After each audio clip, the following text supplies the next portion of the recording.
ہے کہ افغانستان کا جہاد جہاد اسلامی ہے، کشمیر کا جہاد جہاد اسلامی ہے، فلسطین کا جہاد جہاد اسلامی ہے، لیکن ہم وہاں نہیں جا سکتے، کمزور ہیں، ہمارے احوال ہیں، پیسہ ہم بھیج نہیں سکتے، تو کیا کریں؟ کم از کم دعا تو کر دیں، اللہم انصر المجاہدین۔ یہ دعا ہمارے آقا نے ہمیں سکھائی، اللہم اید المسلمین، اللہم اید المجاہدین۔ کم از کم دعا کر دیں، دعا میں بھی آپ کی شرکت جو ہے اللہ کے نبی صلی اللہ علیہ وسلم کے مشن اور مقاصد میں شرکت ہے۔ سبحان اللہ۔ ہر مسلمان کم از کم یہ وظیفہ بنا لے کہ 5 نمازوں میں ایک نماز میری نہیں ہے، یہ نماز میں نے پڑھی، اس کے بعد کی دعائیں، نماز کے دوران کی دعائیں، سب کے سب میں اسلام کی سربلندی اور اس کی خدمت کرنے والوں کی حفاظت اور تائید کے لیے کروں۔ خود بخود ہم عمل میں شریک ہو گئے۔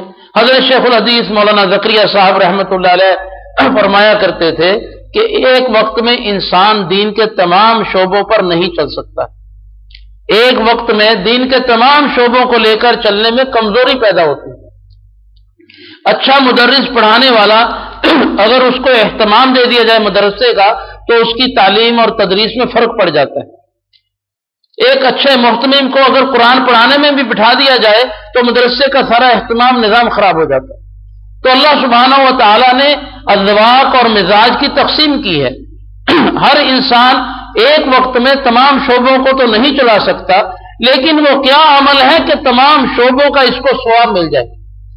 حضرت شیخ رحمۃ اللہ علیہ نے اس بارے میں بڑا عجیب و غریب ایک نسخہ اور کلیہ ارشاد فرمایا جس شعبے میں لگا ہوا ہے اس میں تو اخلاص کا اہتمام کرے کہ میں اخلاص کے ساتھ اللہ کی رضا کے لیے قیامت تک اس میں لگا رہوں، اور جو دیگر شعبے ہیں دیگر شعبوں کے ذمہ داروں کے ساتھ محبت کا رابطہ اور تعلق پیدا کرے۔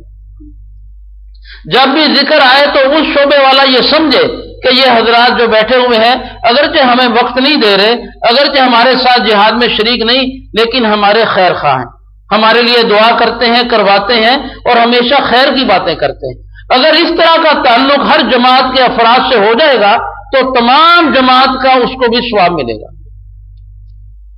اور وضاحت عرض کر دوں، تبلیغی جماعت ہے، خانقاہی عمل ہے، مدرسہ کی مصروفیات ہے، خدمات ویلفیئر ہیں، ہاسپٹل ہیں، دیگر دینی خدمات ہیں، جہاد ہے، یہ تمام شعبوں میں آپ دیکھو گے جو آدمی جہاد میں لگا ہوا ہے صبح سے شام تک اس کے پاس 3 چلوں کا سال کا وقت نہیں ہے۔ جو لوگ الحمدللہ دین کی ذمہ داریاں، تبلیغ کی ذمہ داریاں سنبھالے ہوئے ہیں، ان سے وہ ذمہ داریاں اٹھوا کر ہم کہیں نہیں آپ مدرسہ میں داخل ہو جائیں، بہت دیر ہو گئی، اب آپ 7-8 سال لگا کر پڑھ لیں، تو ہم نے ان کے ساتھ کوئی انصاف نہیں کیا۔ اسی طرح مدرسہ میں جو مدرس ہے پڑھا رہا ہے اور کامیاب تدریس ہے، اور مدرسہ کو بھی اس کی ضرورت ہے اور مدرسین کی قلت بھی ہے، اس سے ہم تدریس چھڑوا کر ترغیب دیں اور کہیں کہ چلے جائیں آپ افغانستان میں، اس لیے اصل زندگی تو اللہ کی رضا ہے، وہاں مر جائیں گے جنت مل جائے گی، تو یہ کافی ہو جائے گا، شارٹ کٹ جنت کا راستہ اگر ہم نے اس کو بتا دیا تو ہم نے اس کے ساتھ انصاف نہیں کیا۔ بلکہ جو دین کے جس شعبے میں ہے اس کو وہاں لگے رہنے دیں اور اس کے ساتھ تعلق رکھیں، اپنے کام کا بتائیں میں یہ کام کر رہا ہوں اور اس سے دعاؤں کے لیے کہتے رہیں۔ تو حضرت شیخ رحمۃ اللہ علیہ فرماتے ہیں کہ جب قیامت کے دن مجاہدین کا ثواب تقسیم ہوگا تو اس کو تدریس کے دوران ہی جہاد کا ثواب ملتا رہے گا۔ جب مجاہدین کو کھڑے ہوئے تبلیغ والوں کو اجر و ثواب تقسیم ہوگا تو تبلیغ سے محبت رکھنے کی وجہ سے اس کو تبلیغ کا ثواب بھی ملتا رہے، ہر شعبے کا ثواب اس کو ملے گا۔ اور یہ حدیث شریف سے استدلال ہے، المرء مع من احب، کہ انسان اس کے ساتھ قیامت کے دن ہوگا جن سے وہ محبت کرتا ہے۔ اور اسی طرح نبی کریم صلی اللہ علیہ وسلم فرماتے ہیں کہ جنت کے 8 دروازے ہیں، 8 دروازے ہر عمل کی خصوصیت سے بنائے گئے ہیں۔ کوئی روزوں والوں کے لیے دروازہ ہے، کوئی مجاہدین کے لیے دروازہ ہے، کوئی عبادت گزاروں کے لیے ہے، کوئی اللہ کی راہ میں شہداء کے لیے ہے۔ 8 دروازے ہیں جنت میں، ہر دروازے سے اس خصوصیت کے لوگ داخل ہوں گے۔ اور آپ نے فرمایا کہ بعض لوگ، ایک صحابی نے عرض کیا یا رسول اللہ کچھ لوگ ایسے بھی تو ہوں گے جن کو 8 دروازوں سے آوازیں آ رہی ہیں، جن کو 8، تو آپ صلی اللہ علیہ وسلم نے بھی تائید فرما دی۔ آپ نے فرمایا کہ ہاں بالکل کچھ لوگ ایسے ہوں گے جو 8 دروازوں سے بلائے جائیں گے کہ نہیں آپ ادھر سے آ جائیں، کیونکہ آپ کا استحقاق 8 دروازوں سے ہے۔ اور آپ نے فرمایا ابو بکر صدیق انہی لوگوں میں سے ہے جن کو 8 دروازے پکار رہے ہیں، چونکہ آپ نے وہ کوئی دروازہ باب چھوڑا ہی نہیں، جس میں آپ نے خدمت نہ کر لی ہو یا اس میں آپ نے کمال حاصل نہ کر لیا ہو۔ اللہ سبحانہ و تعالیٰ پوری زندگی ہمیں نبی کریم صلی اللہ علیہ وسلم کی مقصد حیات پر رکھے، اور جو کچھ بھی ہم نبی کے لیے کر سکیں یا کریں وہ اپنے ہی لیے کر رہے ہیں۔ یہ اسی طرح ہے کہ قرآن کو ہم جزدان میں رکھیں، اس کو مجلد کروائیں، اس کو گھر میں اوپر رکھیں، تو کیوں کر رہے ہیں؟ اپنے لیے کرتے ہیں نا، کہ قرآن کی بے ادبی ہم سے نہ ہو جائے۔ قرآن کی حفاظت تو الفاظ اور صفات کی حفاظت تھوڑی ہے، قرآن کی حفاظت تو اس کے حقیقت کی حفاظت ہے جو اللہ نے اپنے ذمے لے رکھی ہے، قیامت تک رہے گا۔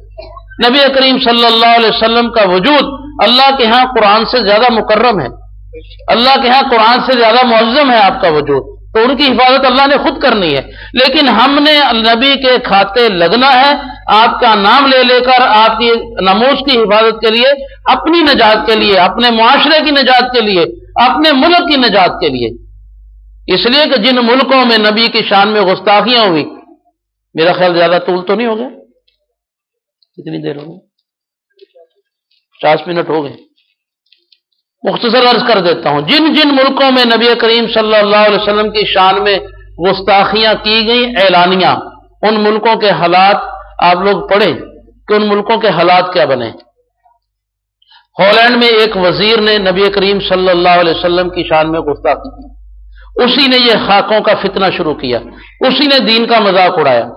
حکومت ہالینڈ کے پاس اسلامی ملکوں کے 22 سفیر گئے کہ یہ کام انتہائی خطرناک ہے، ایمانیات اسلامیات کی ہم بات نہیں کرتے، سیاسی طور پر 1.5 ارب مسلمان ہے پوری دنیا میں، تمہارے لیے بہت خطرناک ثابت ہو سکتا ہے۔ اس نے کہا جی ہمارا ملک بڑا آزاد ہے، ہم آزادی پر قدغن نہیں لگا سکتے، ہم کسی کو آزادی رائے سے نہیں روک سکتے۔ بار بار میٹنگوں کے بعد وزیر اعظم کے ساتھ میٹنگیں ہوئی، وزیر اعظم نے کہا جی نہیں، ہم آزاد ہیں، آپ اس کے مقابلے میں جو کہیں گے ہم وہ بھی چھاپیں گے۔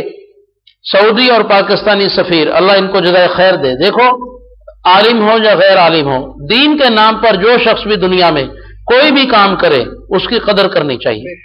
الحمدللہ ہم نے کینیڈا میں یہ بات دیکھی، افریقہ کے ملکوں میں دیکھی، پاکستانی سفارت خانے میں جو لوگ موجود ہیں دین کے نام پر، اسلام کے نام پر الحمدللہ صف اول میں کھڑے ہوتے ہیں۔ کینیڈا کی سرزمین پر سب سے پہلی مسجد پاکستانی سفیر نے بنوائی۔ آپ کیا سمجھتے ہیں وہ سفیر دارالعلوم سے گیا تھا پڑھ کر؟ ظاہر ہے یونیورسٹی سے پڑھا ہوا تھا۔ کبھی نا امید نہ ہو، یہ مستقل ایک موضوع ہے۔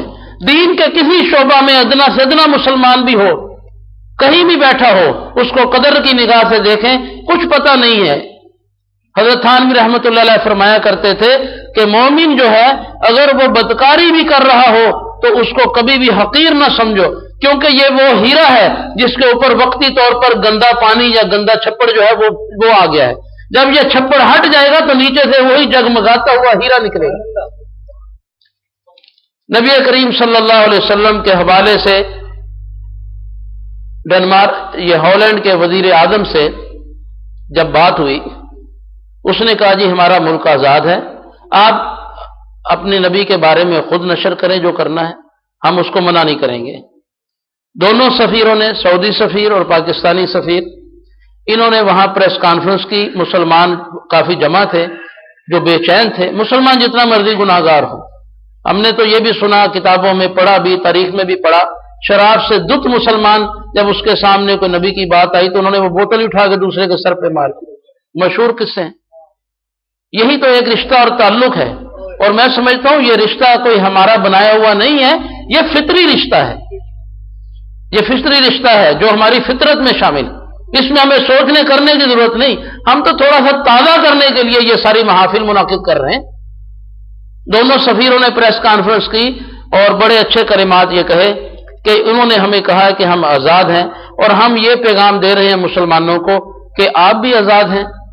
کیا ضرورت ہے ہالینڈ اور ڈنمارک کے مکھن اور کھانے کی اور یہاں کی چیزیں خریدنے کی؟ یہ پریس کانفرنس اس کی عرب دنیا میں